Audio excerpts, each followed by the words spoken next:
영화진흥위원회라는 곳이 있습니다. 영화 독립영화로 인정해 주느냐, 승인해 주느냐 이걸 결정할 수 있는 조직이기도 한데 여기에서 이번에는 이 건국전쟁 시즌2를 독립영화로 인정해 주지 않았습니다. 정치적 배경이 있다 뭐 이런 설명을 덧붙이면서 해주지 않았는데 여기에 대해서도 이제 논란이 뜨겁습니다. 어떻게 보셨습니까, 정의대 의원님? 저는 건국전쟁이라는 영화는 실제로 봤고요. 네. 건국전쟁 2는 아직 보지는 못했는데 건국전쟁 같은 경우는 이승만 전 대통령에 대한 역사적 재평가, 그러니까 얘기했던 것처럼 이승만 전 대통령의 공과 가가 분명히 있을 겁니다. 그런데 지금 많은 젊은 세대들은 이승만 전 대통령에 대해서 과를 중심으로 본 것 같아요. 네. 그래서 이승만 전 대통령에 대한 제자리 찾기 차원에서 만들어진 영화였다라고 판단했습니다. 네. 실제 보는 과정에서도 뭐 역사적 고증이 상당히 잘 돼 있었기 때문에 그때 당시에 100만 명이 넘는 관객이 그 영화를 봤던 것으로 기억하고 있습니다. 건국전쟁 2 같은 경우에는 4.3 사건과 관련한 내용들이 포함되어 있다 그래요. 네. 저는 4.3 사건에 대해서는 지난번에 윤석열 전 대통령이 후보 시절에도 4.3 사건, 4.3 그 위령탑을 갔었거든요. 네네. 행사에도 갔었기 때문에 보수 진영에서도 일정 부분 4.3 사건에 대한 역사적 평가는 끝났다고 생각합니다. 그런데 지금 이 영화를 보지도 않고 악의적으로 애곡하는 것은 저는 삼가해야 한다고 생각합니다. 네. 이게 다큐멘터리 영화니까요. 실제로 영화 속에서 무엇이 왜곡됐는지 이런 부분들을 찾아내서 검증을 하면 될 일이지 네. 무턱대고 이 영화에 대해서 이렇게 문제를 삼는 것은 대단히 편향된 것 아닌가라는 생각도 같이 해봅니다. 알겠습니다. 영화진흥위원회가 독립영화로 인정해주지 않으면서 했던 이야기는 대한민국의 현실을 곡해하고 편향되게 다수의 사람에게 보이는 것이 위험하다라는 입장을 밝히면서 9명의 위원 중에서 2대 7로 독립영화로 인정하지 않았습니다. 반면 다시 만날 조국이라는 그 영화에 대해서는 상업영화가 다루지 않는 정치적 쟁점과 이슈를 다루고 있어서 인정 의견이다 하면서 9명의 위원들 중에서 6대 3으로 독립영화로 인정해줬다. 그래서 지금 조신 위원장님 이중잣대 아니냐라는 비판이 지금 나오고 있는 겁니다. 그 영진이 이야기를 하기 전에요. 네.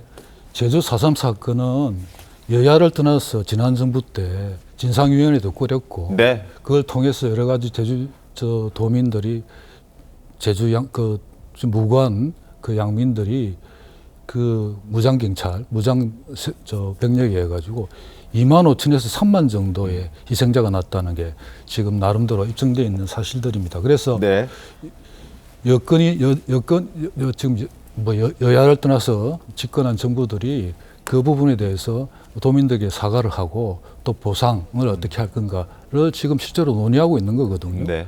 그런 차원에서 예를 들어서 제주 4.3 사건에 대해서는 새로운 역사적 사실이 좀 이제 발견이 돼서 관련 학자들이 예를 들어서 거기에 대해서 다른 의견을 제시하고 하는 거는 괜찮은데 그 야당의 공당의 대표인 야당의 대표가 그 영화를 보고 그 이미 그 국민적 합의가 끝났고 네.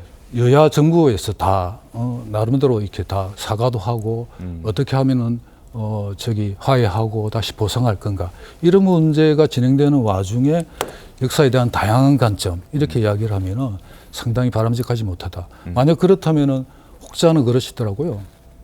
일본의 정부가 우리 정부 인사들이 야스쿠니 신사라든지 종군 위안부에 관해서 부정을 하고 이런 부분에 대해서도 우리가 다양한 역사의 관점을 허용할 것이냐 하는 그런 문제도 있는 거고요.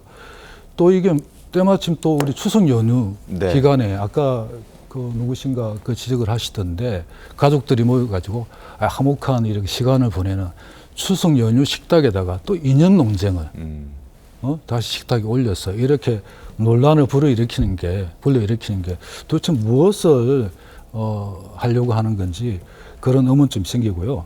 그 영진이 부분에 대해서는 아까 앞부분에 정부의 입장이라든지 우리가 공식적으로 여러 가지 그 사회적 합의 된 부분이 있는데 네. 그 부분에서 굉장히 다른 지금 시각들을 보이고 있고 물론 몇몇 팩트를 가지고 제가 영화를 보지는 못했지만 새로운 시각과 관점을 보여주고 있다 하지만 전체적으로 봤을 때는 이게 편향된 가능성이 높다. 네.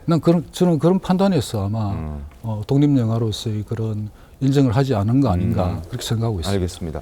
저는 조금 의심스러운 거는 네. 그 똑같은 감독이 같은 다큐멘터리 영화를 만들었습니다. 네. 근데 지금 지난 1년 사이에 바뀐 것은 정권이 바뀐 거예요. 윤석열 정권 시절에는 그것이 독립영화로 인정을 받았는데 지금 정권 바뀐 다음에는 독립영화로 인정을 못 받았다는 것을 보면 일정 부분 이런 정치적인 영향이 미쳤던 것 아닌가라는 의심을 좀 해볼 수 있을 것 같습니다. 그러니까 그거는 지난 정부의 잣대가 맞는지 지금의 잣대가 맞는지는 한번 검토해 봐야겠죠. 알겠습니다. 자, 국민의힘 주진우 의원도 영화를 관람했습니다. 그리고 인증샷을 남겼는데 이런 이야기를 했습니다. 한번 보시죠. 재난 때 냉부해, 냉장고를 부탁해.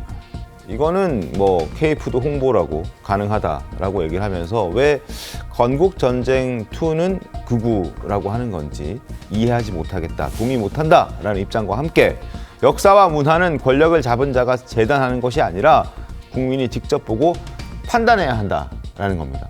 그래서 영진이가 독립영화로 인정하지 않았기 때문에 영화 관람 수가 굉장히 줄어들었고 영화를 관람할 수 있는 공간 자체가 작아졌다라는 지적을 주진우 의원이 하고 있는 겁니다. 이경민 변호사님 어떻게 좀 보셨습니까? 이 논란에 대해서. 예, 근데 뭐 영진위에서 그렇게 판단을 했기 때문에 사실 뭐 그 이후에 영화관에서 이렇게 이제 뭐 상영관을 적게 하고 이런 부분들에 대해서 이제 뭐 영화관 주최 측에서 판단을 한 건지는 모르겠지만 네. 그게 이제 뭐 영진위에서 판단을 했을 때 1차적으로 이게 어쨌든 독립영화로서의 요건을 갖추지는 못했다라고 지금 이제 인정을 했기 때문에 사실 그 이후에 지금 이걸 받아들이는 부분에 있어서도 조금 더 이제 뭔가 일반적인 독립영화로 받아들이는 것과는 다르게 지금 접근을 해야 될 필요가 있는 것 같거든요. 그렇기 때문에 이게 그냥 무분별하게 그냥 이제 우리가 뭐 표현의 자유를 왜곡을 했다, 우리가 볼 수 있는 상영관 수를 지금 줄이고 있다, 이렇게 좀 그렇게 이제 뭐 비판을 하기보다는 네. 1차적으로 이제 독립영화로서의 요건을 갖추지 못했다라고 지금 영진위에서 판단을 했기 때문에 그에 대한 연장선 상에서 이제 뭐 상영관 수가 이제 확보가 되지 않고 뭐 이렇게 보는 게 맞는 것이지, 뭐 이런 부분들에 대해서 이제 우리가 뭐 보수 정당에서 이런 부분들에 대해서 뭐 영화관 수를 확보를 하고 이게 좀 더 표현이 돼서 이제 뭔가 많은 사람들이 알게 하고 이렇게 해야 되는데 그런 부분들을 이제 뭐 정부 차원에서 막고 있다, 이렇게 좀 판단을 하기에는 조금 좀 지나치게 나아간 게 아닌가, 좀 이렇게 좀 해석이 될 수 있는 것 같습니다. 알겠습니다. 제가 또 한 말씀 좀 보태자면은 그 건국정쟁 완, 네. 이게는 아까 우리 정광재 대변인도 말씀하셨지만 이승만 대통령에 대한 공과가가 있을 텐데 공부분이 많이 알려지지 않았다. 그래서 그 공부분에 대해서 적극적으로 좀 홍보하는, 네. 알리는 그런 내용으로 그 영화가 구성되어 있어서 예를 들어서 독립영화 하는 부분하고 그 인정을 했는데 지금의 그 건국정쟁 2에서 제주 4.3 사건에 대한 이 새로운 이야기들이 논의, 그거는 좀 차원이 다른 이야기가 아닌가. 그래서 아마 저 영진위에서도 아마 뭐 정치적으로 지난번에는 인정하고 이번에는 인정 안 한다, 이런 쪽으로 접근해서 볼 수도 있겠지만 네. 그 내용으로 보자면은 이승만 전 대통령의 공을 좀 부각시키는 그런 영화와 그다음에 제주 4.3 사건을 제가 영화를 보지 않아서 정확하게 말씀드리긴 어렵겠지만 이게 뭐 예를 들어서 공산 세력과 연결된 뭐 이런 식으로 해서 그 수만 명이 희생당한 그 사건을 그런 식으로 이렇게 해석하는 것은 곤란하다.